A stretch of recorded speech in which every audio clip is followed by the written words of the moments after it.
nose. It's not quite big nose. So have you ever noticed for holidays, every holiday kind of has its own kind of present, right?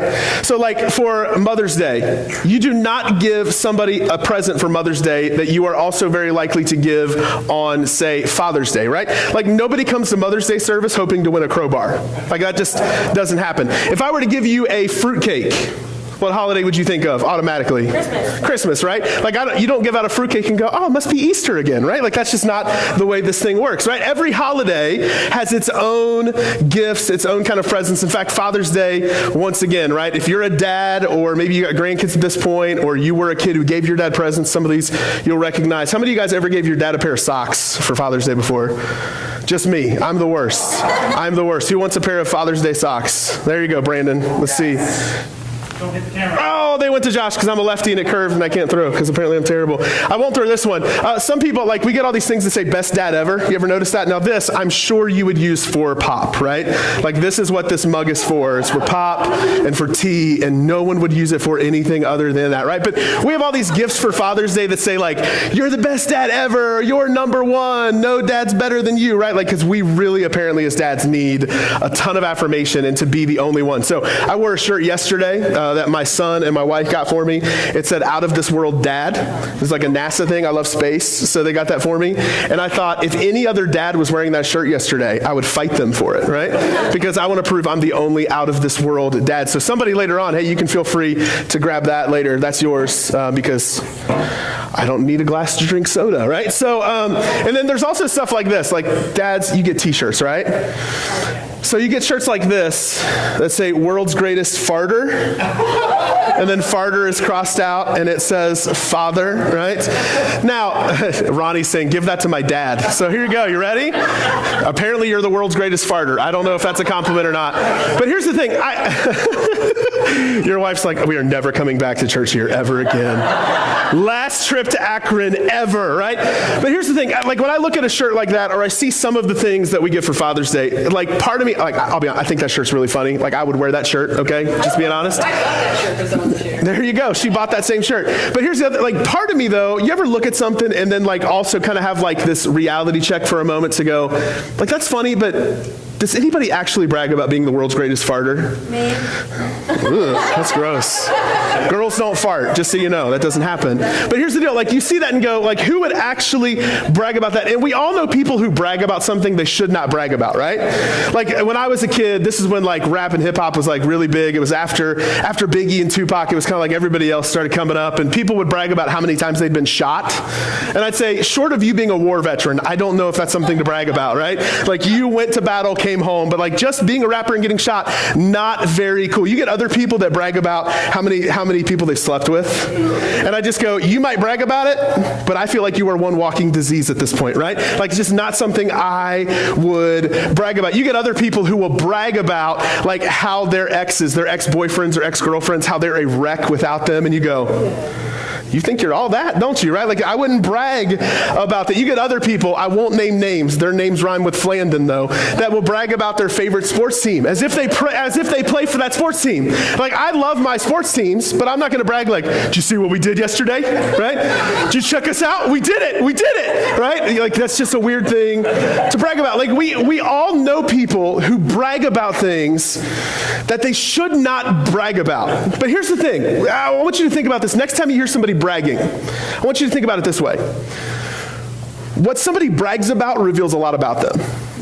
Right? What they brag about really shows you, gives you a window into them. It gives you a window into their security or their insecurity. It gives you a window into what they value, what they think is important, what they think is impressive. What we brag about says a lot about us. And so when I'm reading the scriptures and I see a nation that brags about something, it tells me a lot about that nation. So you get, for instance, you'll get Israel throughout the scriptures, time and again here and there. there, well, they'll brag about how God's with them because they've seen the hand of God work through them and work amongst them. And they brag about that because this shows us, hey, we are set apart as God's own special people. But those aren't the people we're going to talk about this morning as we're kicking off this brand new two-part mini-series called Who Cares?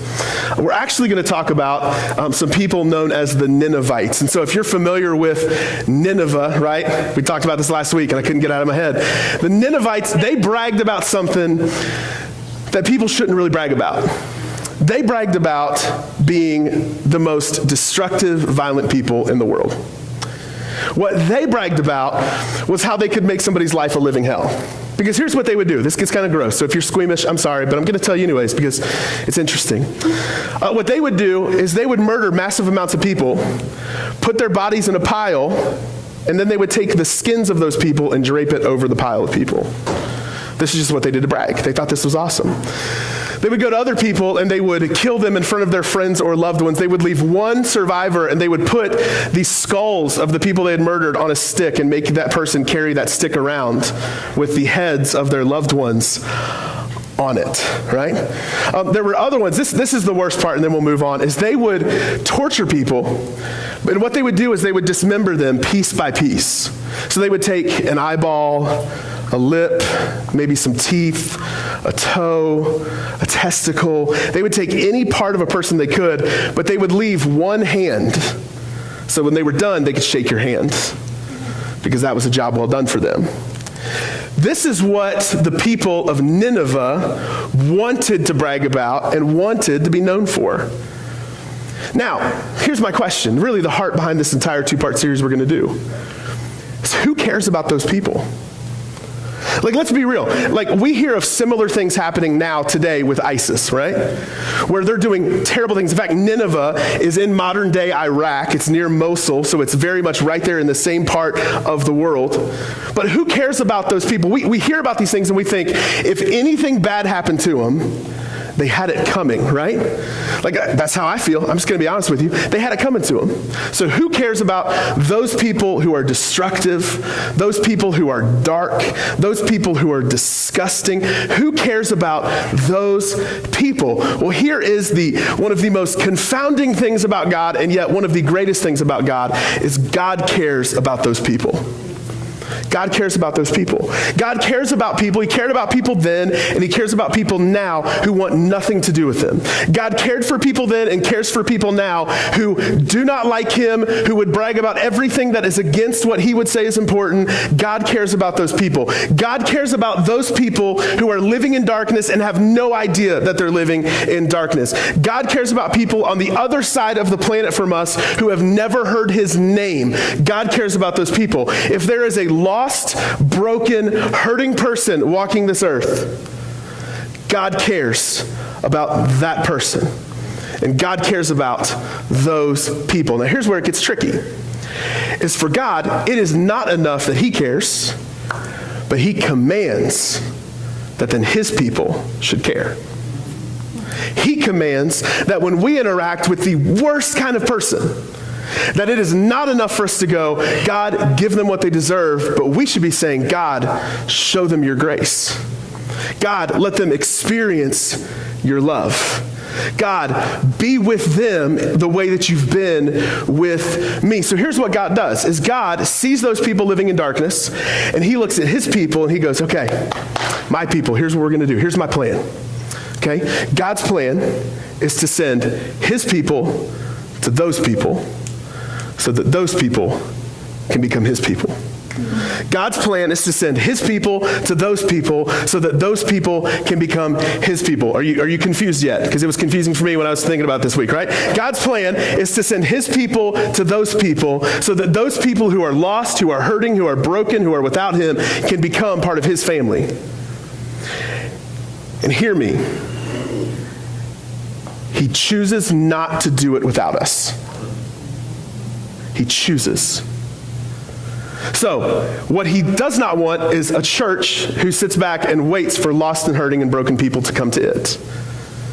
He wants his church, his people, to go to those people so that those people can become his people. So we see in the Old Testament that God sends a man named Jonah. Now, if you've been around church, if you've been in church, you've heard of Jonah plenty of times. You've read his account, you've heard about his life, and the first thing you think of when you hear of Jonah is what? Big old fish, right? Big whale, big fish, whatever you're going to call it. Because here's what we see, okay? In Jonah's story, Jonah, first thing we read is God says to Jonah, get up and go to Nineveh.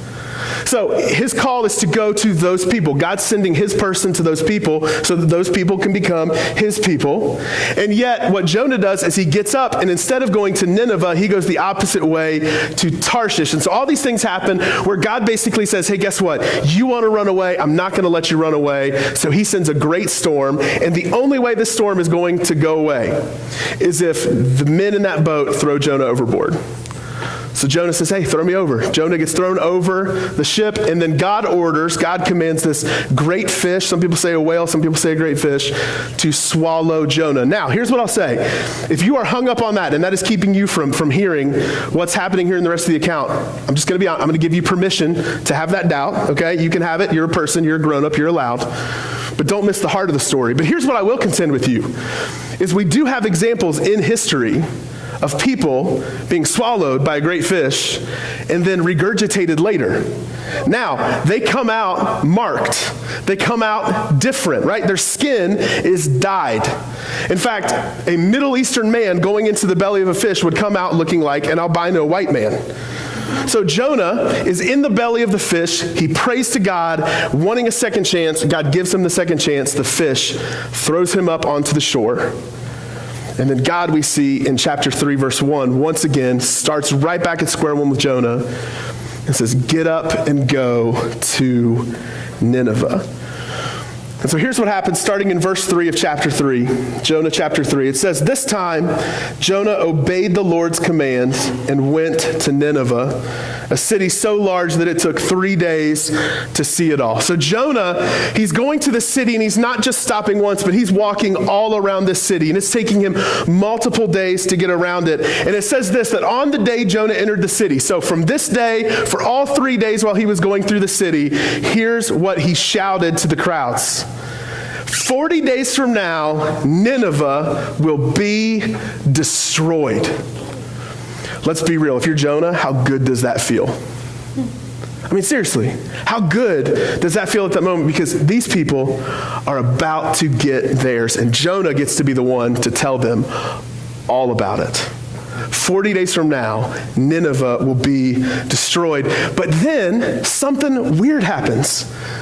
Those people who dismember people, those people who want to be known for how violent they are, those people who are living in darkness and have no clue just how dark that darkness is, those people have a change of heart.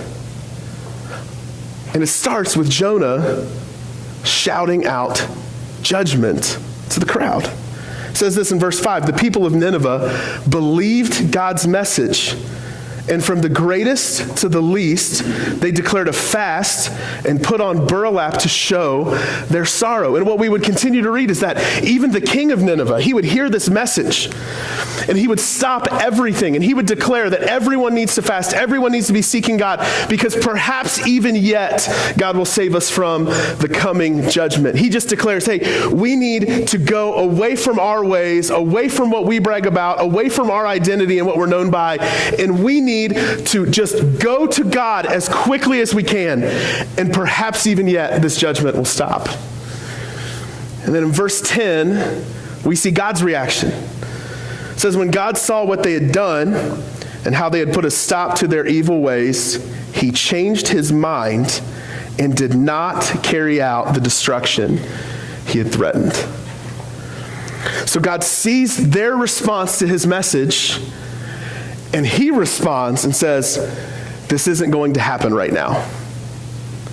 Now, unfortunately, if we were to continue reading the Bible, there's another book in the Old Testament dedicated to reminding the Ninevites of this time and showing them that, hey, if you would have just stayed this way, things would have been different. They go back to their evil ways. God eventually does destroy Nineveh. But for these people, they are spared this judgment.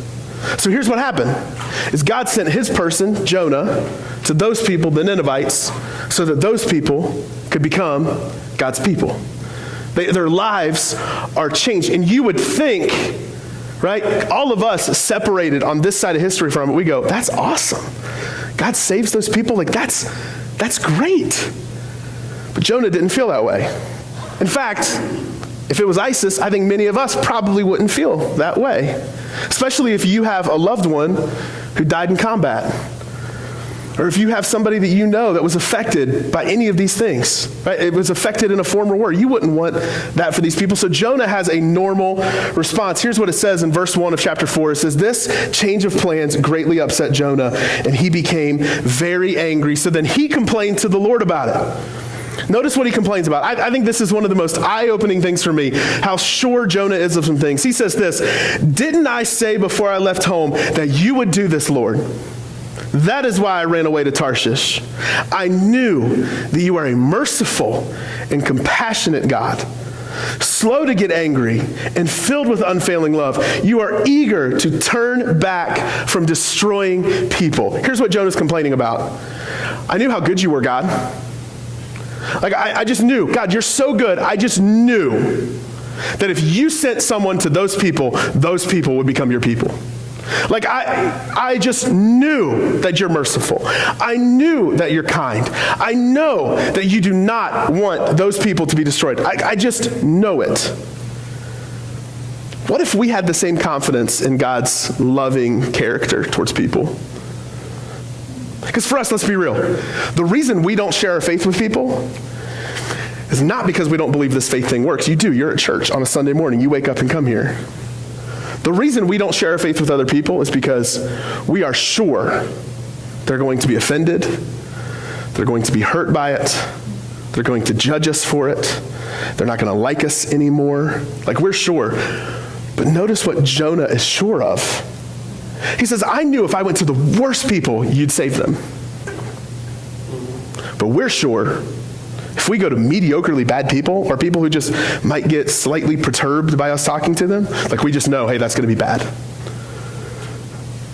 Dude, God sends his people to those people so that those people can become his people. And his people need to have the confidence that wherever we go, when we are sharing the gospel, God's good news with other people, it's working in ways we don't understand. That's why Paul says it's foolishness.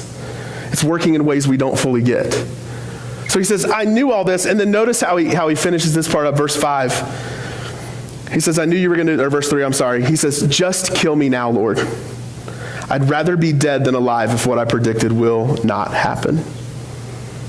He's ridiculously over the top upset, right? And then God responds. He asks a question. And when God asks questions, here's the thing. Sometimes you answer. Sometimes it's a question just to make you think. I'm hoping this is one where he just thought. The Lord replied, is it right for you to be angry about this? Is it right for you? And we all know, because we're not emotionally attached, the answer is no. It's not okay for you to be upset about this. But Jonah doesn't realize this. So Jonah sulks, right? That's how I get. Like, if I'm wrong and somebody calls me out, like, I would love to say I'm the guy that's like, thank you for showing me that. But I'm not. I get really upset, and I just kind of sit in a corner by myself and act like a child for a few minutes and have to, like, process it. This is what Jonah does, okay? Jonah says there here in verse 5 that Jonah went out to the east side of the city, and he made a shelter to sit under as he waited to see what would happen to the city. So catch this. He proclaims judgment. It's not going to happen for at least 37 days. And he's like, you know what? I'm going to set up over here and just watch. Bro, that's like 37 days of commercials, okay? That's bad. Like, that's slow to watch. But he just decides to. He says, okay, I'm going to sit here and wait to see what happens. And it says this, verse 6. Notice how gracious God is. It says, the Lord God arranged for a leafy plant to grow there, and soon it spread its broad leaves over Jonah's head, shading him from the sun. This eased his discomfort, and Jonah was very grateful for the plant. So notice, God allows him to be comfortable with questioning God's judgment. Did you catch that? God allows Jonah to be comfortable and allows him to question his judgment. Dude, God's not scared of what you think. He allows it, right? You're allowed to be frustrated. You're allowed to question. You're allowed to doubt. But then notice what God does too, because God's going to teach him a lesson. It says, but God also arranged for a worm. The next morning at dawn, the worm ate through the stem of the plant so that it withered away, and the sun grew hot. And God arranged for a scorching east wind to blow on Jonah. The sun beat down on his head until he grew faint. And once again, guess what? He wished to die. And he said, death is certainly better than living like this. And then God asks a question that he asked just a few moments before, just a few days before. He says, is it right for you to be angry because the plant died? Now this time Jonah answers. Not always smart, but Jonah answered this time. He says, yes, even angry enough to die. Right? That sounds like an angsty teenager, doesn't it? Like, you can't text message your friends. Well, just kill me then, right? Like, no, okay, you go to your room, die. We'll wait for you to come out. So God speaks back to him, and this is the lesson he's teaching him. He says this. It says, then the Lord said, you feel sorry about the plant, though you did nothing to put it there. It came quickly and died quickly. But Nineveh has more than 120,000 people living in spiritual darkness, not to mention all the animals. Just in case you're an animal person, God threw that in there for you. He says, shouldn't I feel sorry for such a great city? Now here's the thing. When I read that, what sticks out to me is this, is notice God takes the time to mention roughly how many people are living in spiritual darkness. Did you ever think about this? That God not just knows the numbers of the hairs on our head, but he knows the number of people who without him are going to spend eternity in hell. Like God knows the numbers, God cares about the numbers, and guess what? God still cares about the numbers. God still cares about the numbers. So for us, here's the numbers, guys. Okay, these are some estimates we've seen based on polling, but here's just some numbers to run you through. In the world today, there are about 2.2 billion people who would profess Christianity.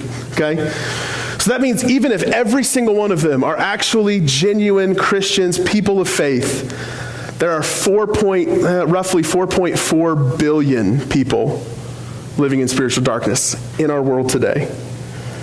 In the United States alone, right, even polling now will tell us that about 69% of people say that there's some form of Christianity. And we'll just give them credit. We'll say, yeah, that's cool. I think that number's incredibly too high, okay?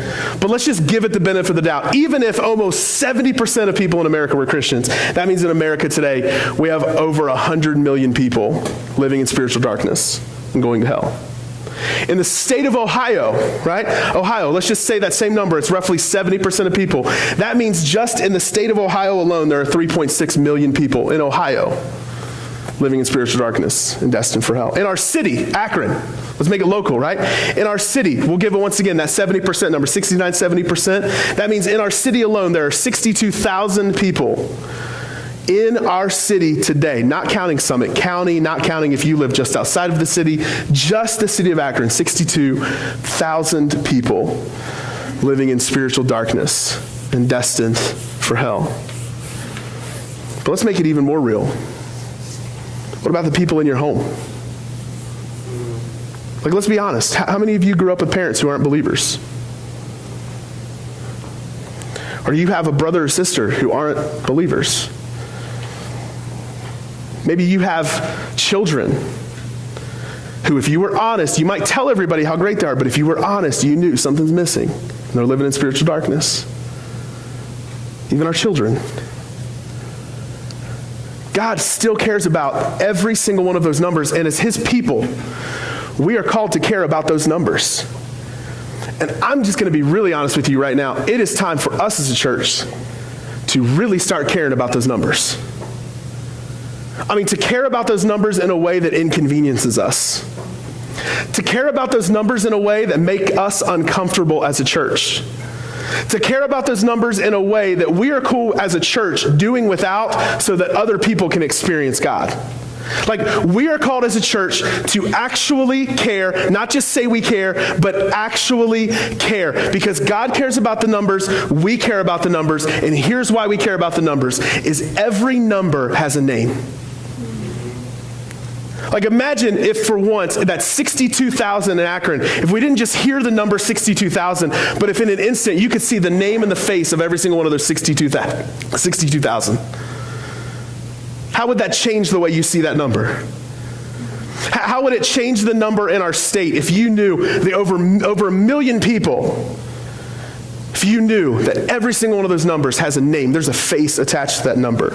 Every number has a name. And here's the other thing. Every name has a story. Every single one of them. Like in that number, there are people who cannot reconcile a good, loving, heavenly father because their earthly father was such a jerk. There are some people who will not darken the door of a church because some guy who was called pastor decided to be a predator instead, and now they can't trust anybody who says they're of God. In that number, there are women who were beaten and mocked under the name of Christianity. So if I can't trust that guy, how can I trust any of these guys? In that name, there are people who were abandoned by someone who professed Christianity. There are others who have just been judged up and down by somebody who proclaimed to be a Christian. There are people who went to church who genuinely loved God, and then the church ruined it for them. Every single name has a story. And every single story matters to God. Every story matters to God. Every single person walking the face of this earth, God loves them, God values them, God was willing to die for them, He put His breath inside of them.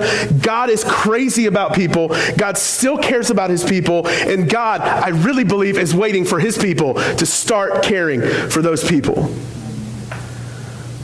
So I'm going to be honest with you, as your pastor, I know it's Father's Day and we're celebrating and it's awesome, but here's what I want to let you know. Some things are about to change. Some things are about to change because we are no longer going to pretend that everything is okay when the people who are not here on a Sunday morning are hurting and lost and broken. It will not happen. We are going to be okay with doing without so that we can reach out to others. So the question is, are we willing to care? Are we willing to care? So here's what we're going to do.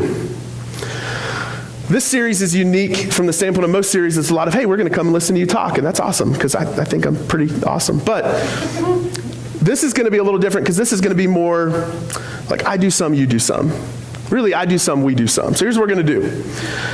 How many of you would just be honest enough to admit, I know we don't have the dark lights today, so you're kind of visible, you can see each other. But how many of you would be bold enough to say, hey, we should care about lost, hurting, broken people? Just throw your hand up there. We should care, okay? How many of you are willing to do something about it? So here's what we got. I'm giving you a chance to put your money where your mouth is. Not your actual money. If you want to give it, you can. We'll never tell you no, okay? Even if you win the lottery, I'll take that money. I'll pray for it. We'll cleanse it. We'll use it. Here's what we're going to do. The next 2 weeks, you have 2 opportunities to really show just how much you care. Next 2 Sundays.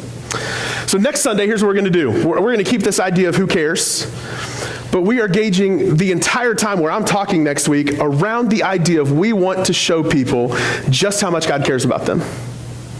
So we're going to talk about how God cares specifically about you as an individual. So here's what I'll tell you. If it's just us, that's awesome. I think you'll still get something out of it.